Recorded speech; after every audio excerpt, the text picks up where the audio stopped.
So don't just love well. Don't live fully. Take the things that you've been given and make something happen today. Make sure that you're leaving a legacy and just not your name.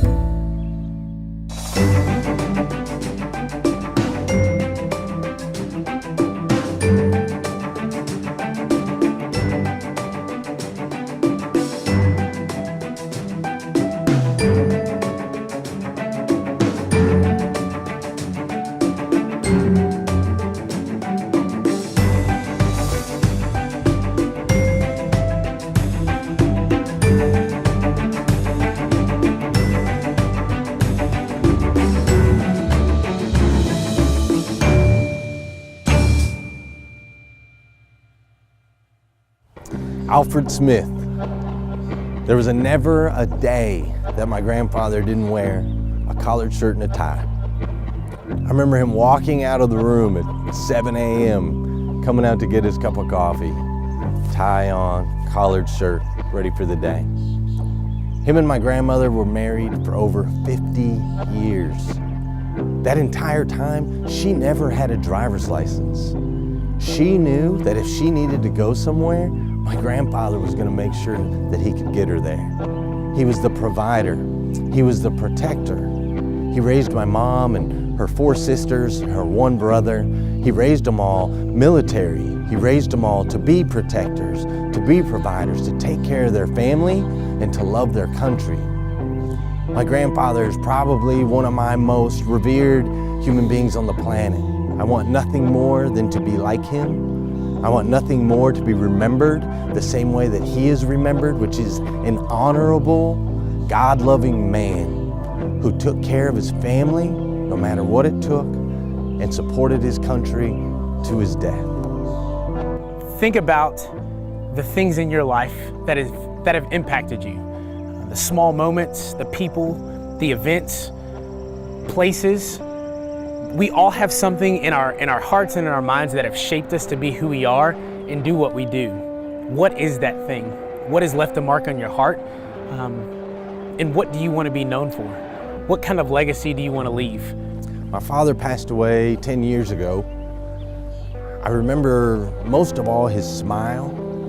He just had this infectious smile. Our relationship wasn't so great. In the beginning, he was pretty tough on me.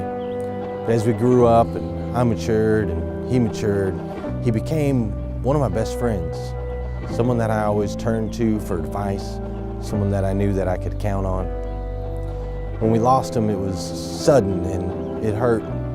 But when the people came together, he had over 500 people at his funeral procession. It was one of the longest funeral processions that Flagstaff, Arizona had ever seen. It's because my father had made his mark. He loved the game of basketball, and he had brought that love of the game to the children in the community. He coached basketball, he refereed basketball. He just always was smiling and dancing, making people laugh, and just leaving an impression everywhere he went. He lit up a room when he walked in. What's really great about life now is that I understand I'm creating my legacy for later. The things I do today, the achievements that I strive for, that's what I'm going to be remembered for. So knowing that, I've been able to kind of position myself like, how do I want to be remembered helps me determine how I want to live today. When I'm gone, I want people to say that I was inspiring. When I'm gone, I want people to say that I loved Jesus. When I'm gone, I want people to say that I was an amazing husband, an amazing father, and an incredible friend. I want people to know that I was successful at all that I did. I want to be known as kind, generous, humble, and grateful. Those are the things I want to be remembered for. And luckily enough, I get to make those decisions today. I get to take the actions today to make sure that when one of these tombstones has my name on it, that's what people are going to say about me. I want to be known as somebody who loved well. Just not loved somebody and just not walk around saying, hey, I love you, man. You're my buddy. You're my pal. You're my confidant, whatever you want to call it. You're my friend. But truly love people well. Take time, spend time, invest time in people. The problem with society, in my opinion, right now is people are too connected to their phones and just don't sit and have conversations.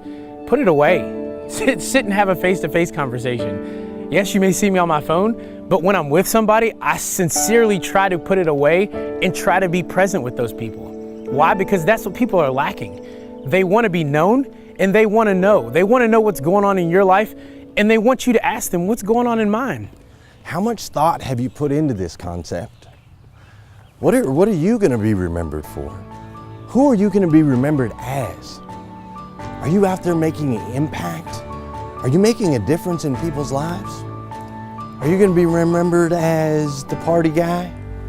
Are you going to be remembered as the guy that sleeps till noon?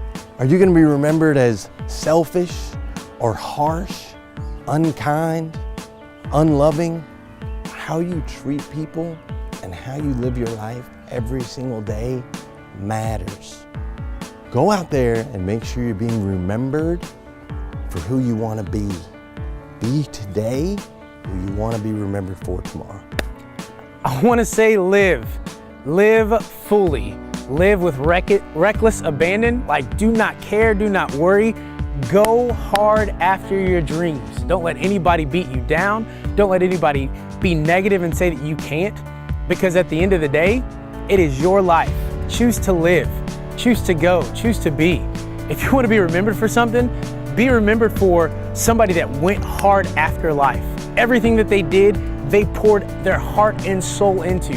Whether it's going to the grocery store or whether it's trying to be on Broadway, whether it's being a teacher or whether it's being a worship leader. I don't know what it is, but whatever you feel called to do, run after it.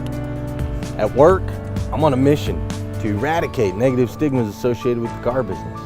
I want people to come in and be able to do business with us and know that we care about them, that we truly want to sit down with them and build a relationship. Darian, he's been on a mission his entire life to just introduce people to Jesus and to show them that the relationship between God and our hearts and this life, this existence right now, that's the key. That's the key to everything. With this show, within the beginning, Darian and I came together. We said, man, we want to be remembered in a way where we've gone out and we fully blow out our schedules and we work from 4 a.m. till midnight just to make sure that people get the message that, hey, God exists and He lives and He's with us and there's good people out here and we're going to come out to you guys and just do everything that we can to show you that life is worth living. It's all about love. I love this guy. He's on a mission every day. I'm on a mission every day. Are you on a mission?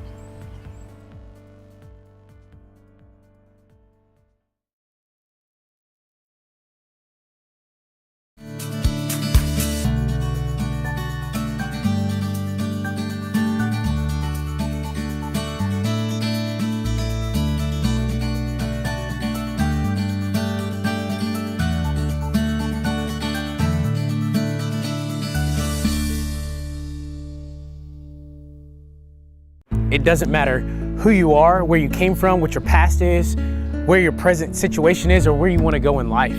At the end of the day, we just want to love you because that's what Christ has called us to do.